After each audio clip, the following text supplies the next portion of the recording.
what it is, what it ain't. This your boy Lil Doo-Wop, and you are now tuned into the Mercenary Podcast. Yo, what it is, what it ain't, y'all. How you feeling, man? I hope everybody having a great day, man. I hope everybody's had a great week.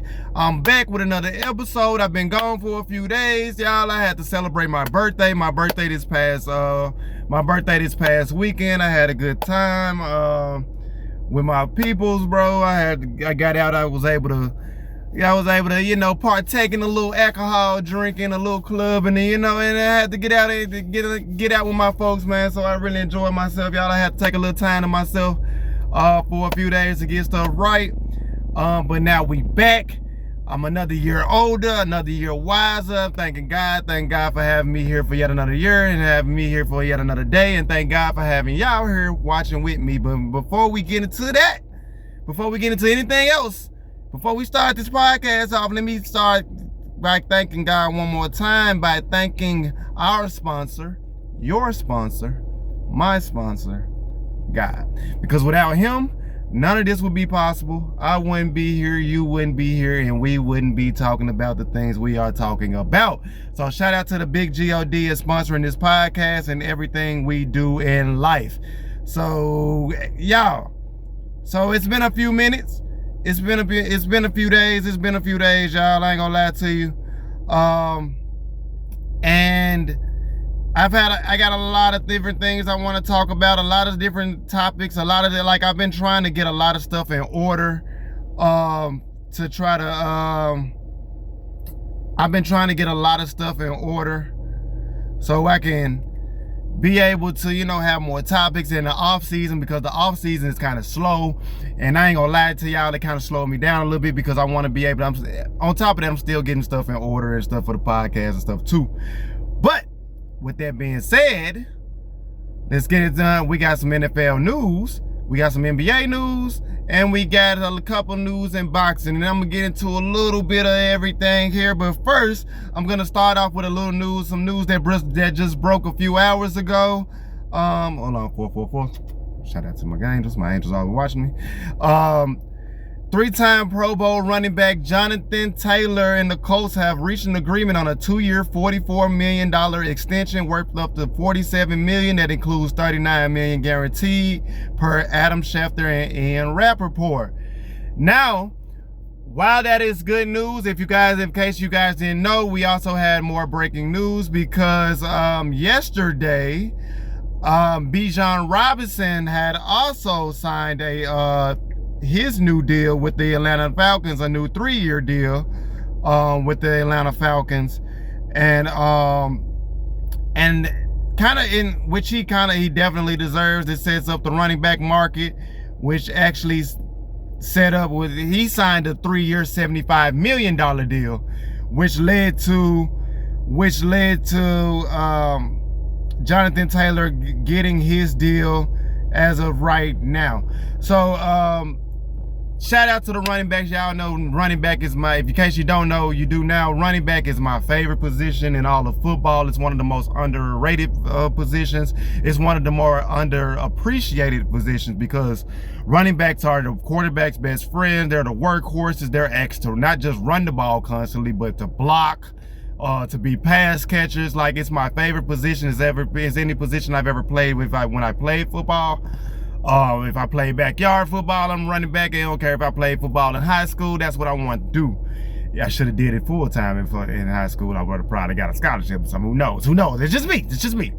But to me that's important because we are in the age of quarterback where we are in a passing league, and we only care about certain, obviously it's a quarterback's league, but then once you go past quarterback, before you even get to running back, they go from quarterback to left tackle to wide receiver to defensive end, and running back gets all the way down there at the bottom of the list. So shout out to both Bijan Robinson and Johnathan Taylor for getting their deals done. Johnathan Taylor, I'm a little bit surprised on a 2-year $47 million deal, considering that Bijan just got 3 years, 75. I kind of feel like that's a little bit underpaid. But not so much but per year, but as far as total years, I feel like even Bijan getting only 3 years, I feel like he should have got like at least a 5-year deal. This just goes to show that like the running back position is just getting undervalued and not in my opinion very appreciated. For the Colts, to me, the Colts to me are a team that could be sneaky good, but they could also be a team that could miss the playoffs as well. And it also depends on how well Daniel Jones plays. Is he even healthy enough as of right now after tearing his ACL? He surprised a lot of club people, especially me last year, because I had no idea that Daniel Jones, when healthy, was gonna ball out the way he was. And there is a real argument to say that Daniel Jones was putting together an MVP case. Now this season, why I kind of have them on that shaky list is because I still don't. While he did have a good year before he got hurt, I still need to see it again before I can say that Daniel Jones, and I want to see a full season of that as well. A full consistent season of high level play before I can really say I think the Colts are going to go anywhere. I still think this is a solid football team. They can run the football with Johnathan Taylor. They have a pretty decent offensive line. They have a pretty decent wide receiving core with I believe Michael Pittman is still there. Is Michael Pittman? I believe it. If he's not, I apologize. He could have left in free agency, but I don't think he did. But they did re-sign Alex, and that was a really good signing for them. They have a pretty decent defense. They have a pretty good head coach. Like they're one of the more, to me, one of the more solid teams around the league that nobody's really talking about. I didn't put them in my top 5 underrated teams going into next season that I made a few days ago, for the simple fact that Daniel Jones, just like last year, is still the biggest question mark for me. And I cannot in good faith say that I have them as a legit Super Bowl team, as a legit Super Bowl contender, with Daniel Jones not playing up to the expectations that I would feel for them to be Super Bowl contenders. I do think there'll be a really run-heavy, almost kind of like with the Giants. What I expect the Giants to do, be like a run-heavy team, maybe a little bit better at it. A run-heavy team, play-action team, and play good defense, and I think they can win some games. But like I said, it all depends on Daniel Jones, and we'll see when he gets there. And we'll see what the Colts look like at the beginning of the season compared to the end of the season. As for the Falcons, and what that Bijan Robinson deal means for them, I still, believe it or not, I have the Colts being there. I think they're a little bit better of a football team with both teams, one being in the AFC South, one being in the NFC South, with the Colts in the AFC South and the Falcons in the NFC South. I do think the NFC South is a little bit, I don't know. It's a tricky division. Even though I have the Buccaneers I had them on my number one team coming out, but then I had to buck them down to kind of number 2 because of the Vita Vea trade and Baker Mayfield not getting his contract talked. I do kind of believe, and Mike Evans not being there, that might knock them down from maybe number 2, maybe to number 5. The list is kind of fluid. Like I said, it's kind of fluid. No, shout out to Stephen A. It's kind of fluid. But I still believe that the Bucs probably could be the best team in that division. I still think, even with Vita Vea X for a trade, I still think that defense is pretty good. I still think Todd Bowles is one of the best head coaches in the league. Baker Mayfield, when he's motivated, and he's going to definitely be motivated because of these contract talks, is one of the best coaches. One of the best quarterbacks when playing. And I'm kind of disappointed that he hasn't gotten a new deal, but that's part of the reason why I expect them to kind of be better. They were hurt last year, but they might take a bit of a step back. But with that being said, on the whole Falcons side of this, I do think, even though while I have the Buccaneers probably taking the division, I wouldn't be surprised if the Buccaneers not make the playoffs and the Falcons possibly do. The NFC South is so fluid because the only thing about the Falcons to me, and it's not just the only thing, but it's the big thing, is the like with the Colts, it's the quarterback play. Who's going to be their quarterback? Is it going to be Michael Penix Jr.? Is it going to be Tua Tagovailoa? Like, who is going to be the quarterback? Who is going to be the quarterback in Atlanta? And that's done. That, to me, if it's going to be Tua, we'll see. I think Tua might have the edge because Michael Penix had coming off an injury. I think he had an ACL injury as well last year, and I think this is like the second or third time he's had an ACL injury in his career since college, which kind of concerns me for him, even though when he came out of college, I had Michael Penix Jr. as a first round pick, and when he got selected at number 10, I was hyped because I felt like he was an underrated prospect. I still think he's an underrated prospect. I still think he can be a really good quarterback. His injury concerns really concern me. They are really red flags to me. When he's on the field, I think he can be a really good quarterback. He's a lefty like Tua. I think he's a bigger quarterback. I think he's more mobile than people give him credit for. He's a really good processor. And I would love to see them actually give him a chance with Tua. I think Tua has something left in the tank, but Tua, like Michael Penix, as we all know, documented, has injury concerns. He's smaller, and I'm not sure how much Tua has left in the tank. He's not old or anything by any means, but his body's been banged up. He's had multiple concussions, and since all of those concussions, his personality has changed a little bit too. But that has nothing to do with football. I just feel like last year he kind of talked himself out of Miami rather than, getting the team to buy in. He kind of talked himself out of it, and that's in recent years ago when we first got drafted. That has never been the Tua that we have saw until recently.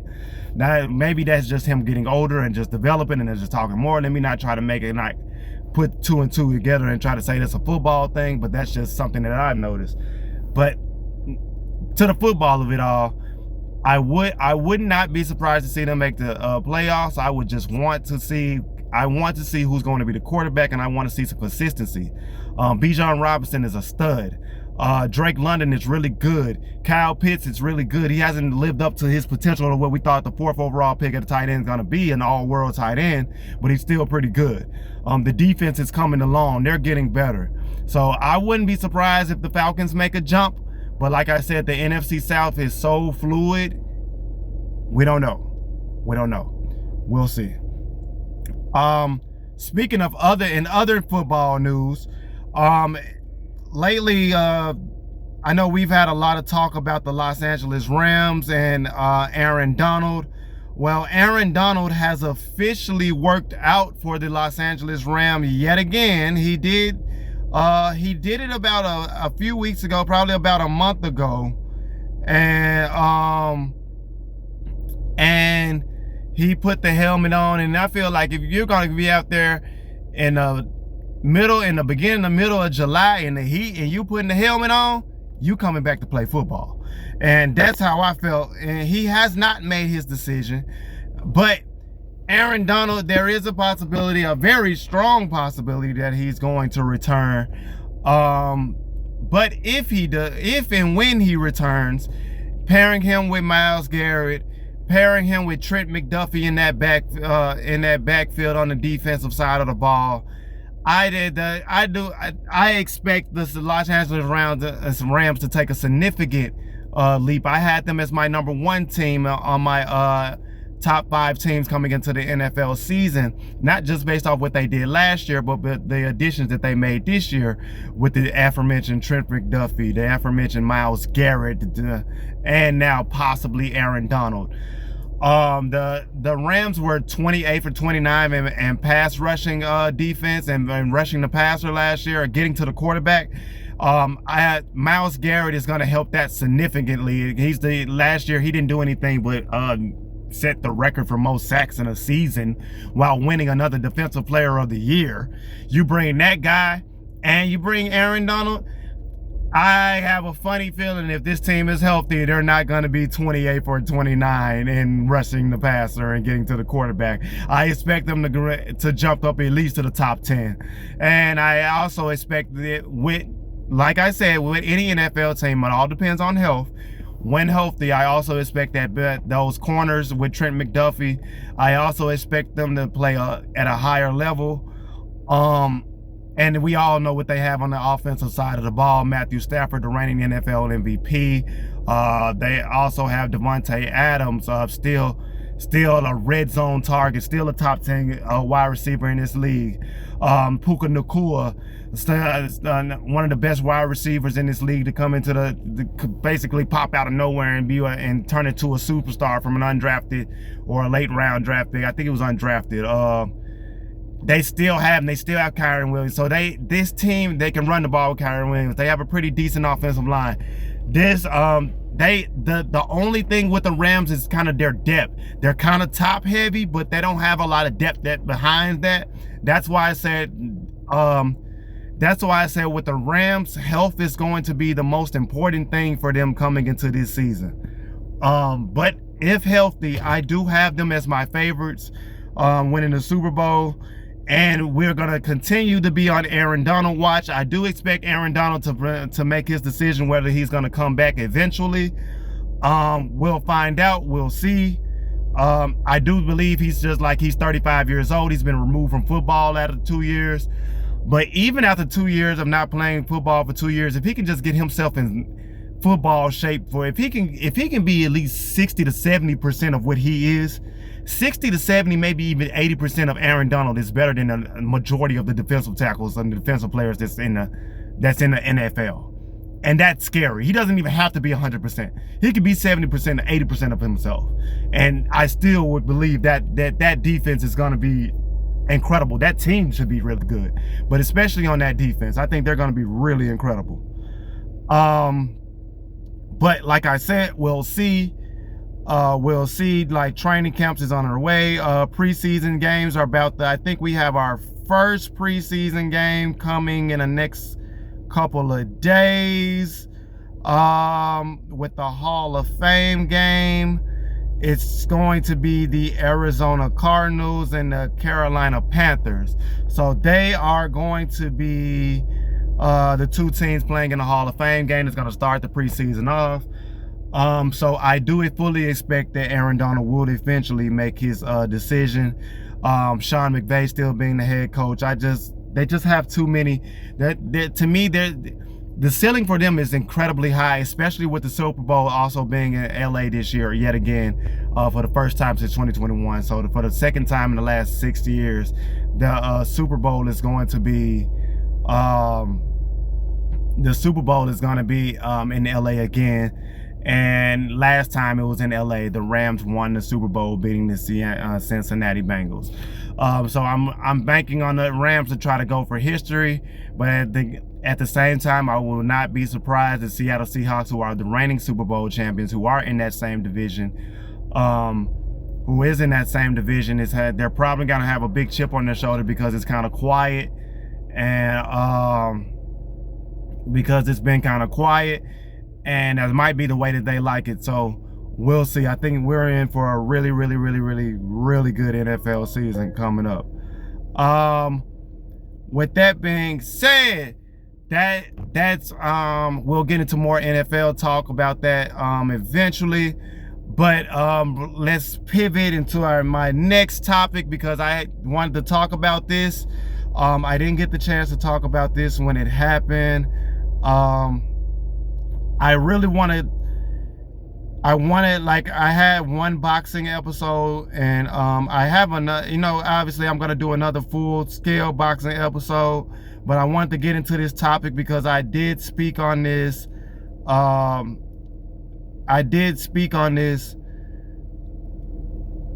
would say a couple of weeks ago on my last episode, but Errol Spence, last we talked Errol Spence Jr. versus Tim Tszyu. I don't want to say his name wrong. Errol Spence, I kind of had that as a 50-50 fight. not because of, I think Errol Spence's talent is a little bit more talented, but Errol Spence, since losing to Terrence Crawford a couple of years ago, has not been active in the boxing scene, and he has not even sounded like a guy that wants to box. And sure enough, after losing this fight to Tim, I'm sorry if I keep saying his name wrong. Tim, y'all can correct me at the bottom if you know his name. Tim Tiju. I'm sorry, I can't pronounce it. But since losing that match, Errol Spence has officially come out and he has announced his retirement. A lot of boxing fans, a lot of people who watch boxing, kind of not surprised about this. A lot of people kind of going into this was kind of like, yeah, we kind of saw this coming. Errol Spence not sounding like a guy who wanted to box. It kind of was sounding like a guy that boxing has passed by. And a couple weeks ago, he has officially retired. And I'm not gonna lie, in that fight, he came up very small against Tim. He did. He came up very small. He just looked like a shell of himself. He just looked like a guy who didn't want to be there. He did look like a guy who didn't want to be there. But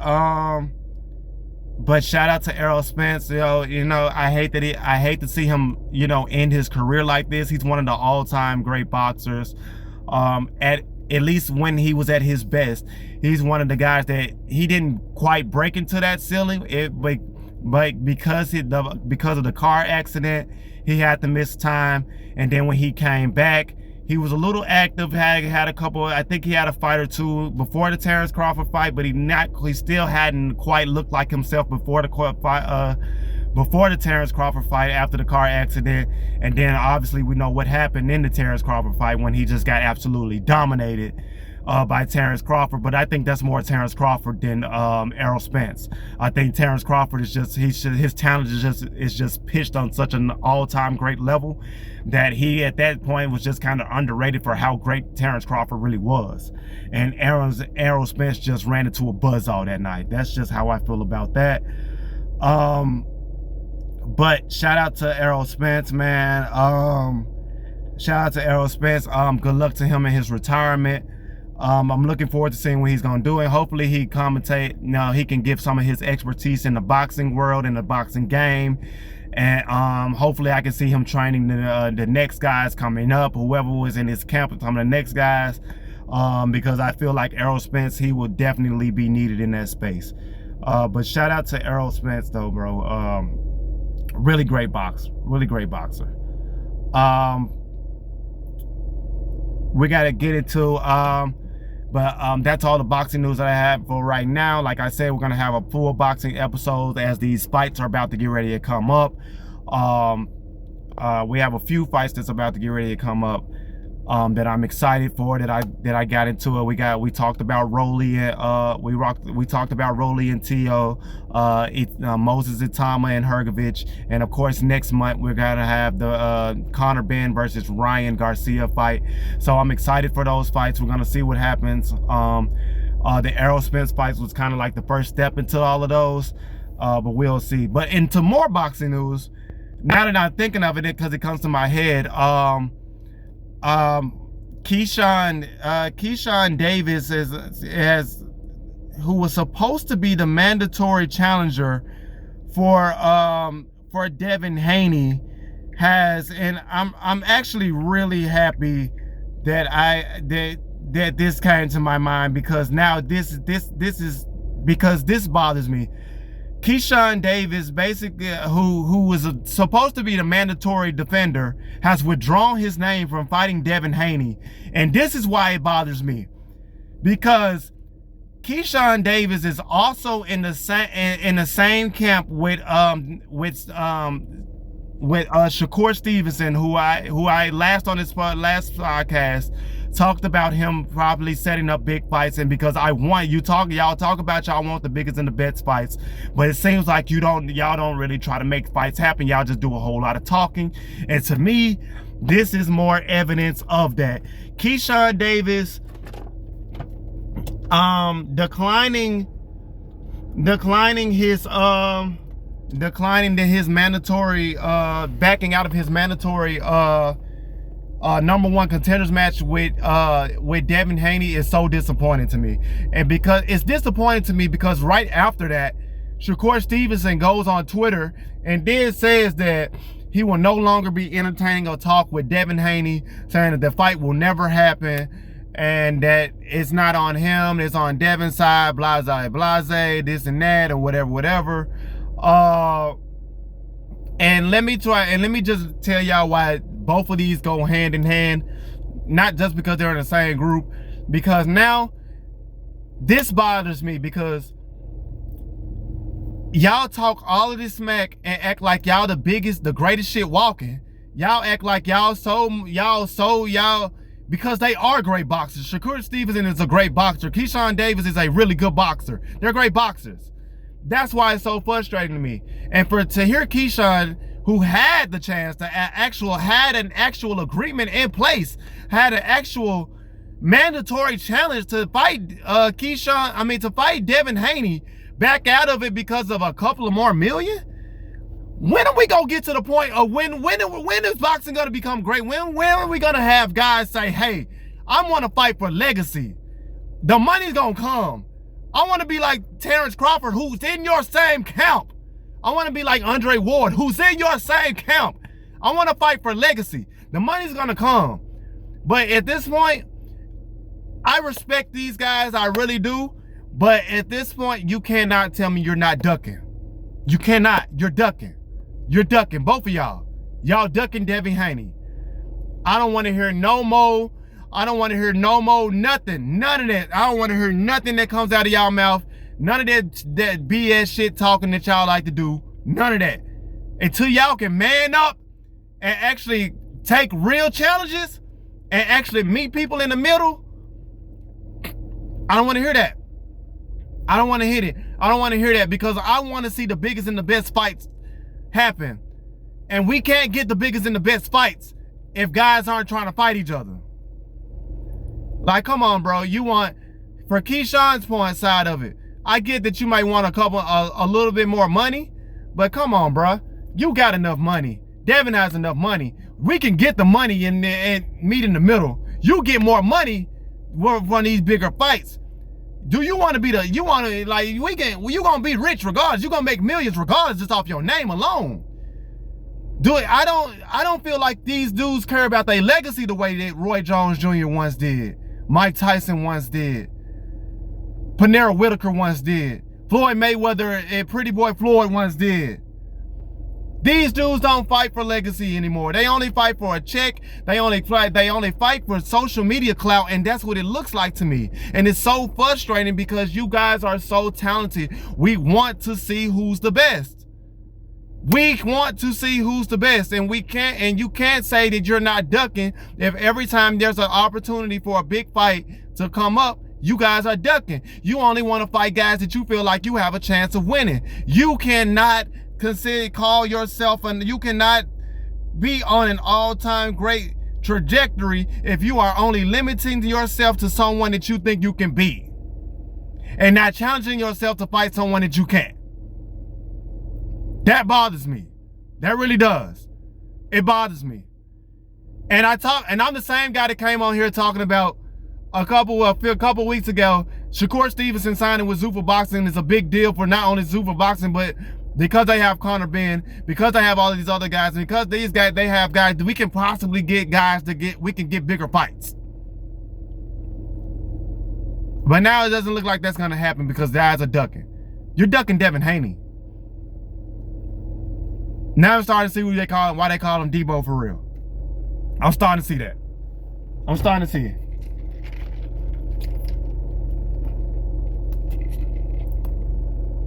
But we'll see where they go from here.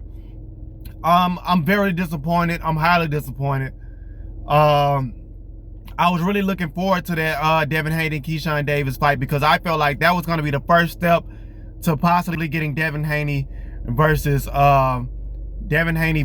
Shakur, or Devin versus Ryan, which I still think Devin versus Ryan could possibly happen depending on how Ryan looks versus Conor Ben next month.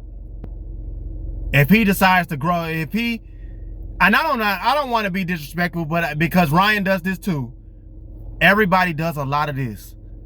But when it's time to have a oh, you know what I'm calling it, a penis swinging contest, everybody shrivel up. When it's time, you want to have a penis swinging contest, but when it's time to put paper to pen, everybody shrivel up. And they get to getting on social media, and they get to blaming the other person for why it's not happening. I don't want to hear that no more. I'm done with that. But like I said, I'm gonna have a full boxing episode coming up where we're gonna get into all of that.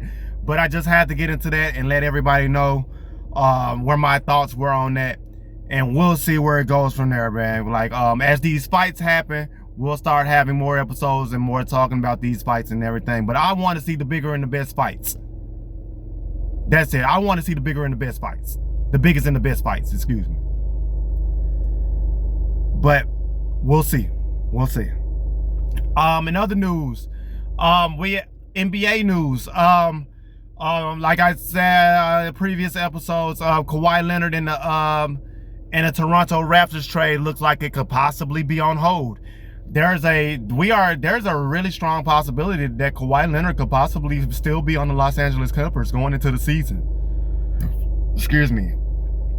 Like I said, I have documented this before, that I kind of felt like that that this was all kind of late. That the NBA, like I've kind of criticized both sides because for how this has been handled, especially the NBA side, because I feel like I understand you've been investigating this, but it's taking you this long, and we're almost into a new season, and you're just now fully investigating this, but now you want to put a trade on pause. But I feel like if you're putting a trade on pause, I feel like you found something.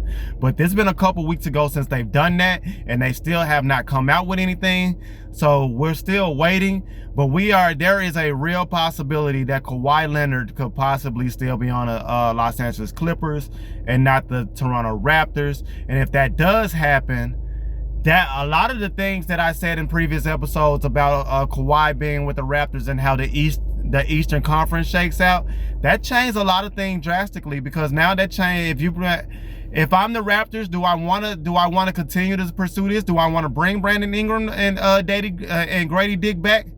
Do I want to try to mend those relationships? Yeah, it's a business. I hear Rich Paul say, who's not just LeBron's agent, but Rich Paul is also Brandon Ingram, say that he understands this is a business, but he's also a human being. If I'm a Toronto Raptors, do I want to mend these feelings and just say screw the trade?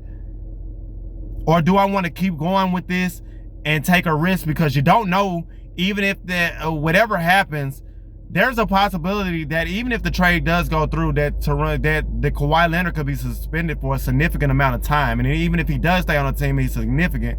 And even if he's on a team and he's suspended for a time period, the depth around that team that doesn't have Kawhi Leonard is a little bit concerning, especially when I'm not concerned about Scotty Barnes. I think Scotty Barnes is a stud. I think Scotty Barnes is going to prove that he can be a potential top 15 player coming into next season. But not having him and Kawhi Leonard on the same team next year, that does sound a lot. That changes where I put the Raptors going into next season. From maybe right here to maybe possibly 7th or 8th seed. Real talk. I had them with Kawhi Leonard as a possible 4th or 5th seed. I really do.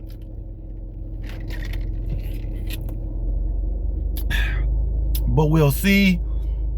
We'll see. Like, as of right now, I think it's Philadelphia with the additions of LeBron and Jaylen Brown and Anthony Simons and all the things that they've done so far in the offseason. I have them 1. I have the Knicks 2.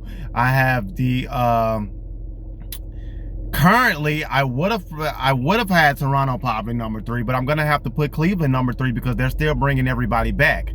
Donovan Mitchell, James Harden, Evan Mobley included. So I would have to put Cleveland number 3.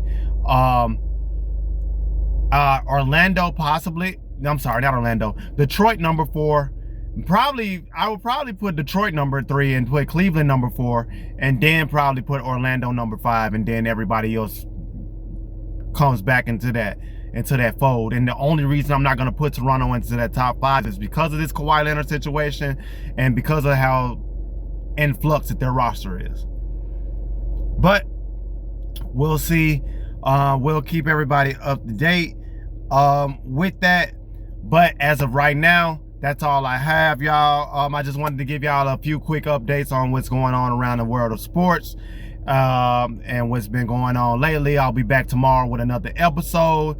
But as of right now, before we leave, let me thank my sponsor, your sponsor, our sponsor, God. Because without him, I wouldn't be here, you wouldn't be here, and we wouldn't be talking about the things that we are talking about. So shout out to the Big God for sponsoring this podcast and everything that we do. And shout out to y'all for subscribing to this page. And shout out to anybody who's new.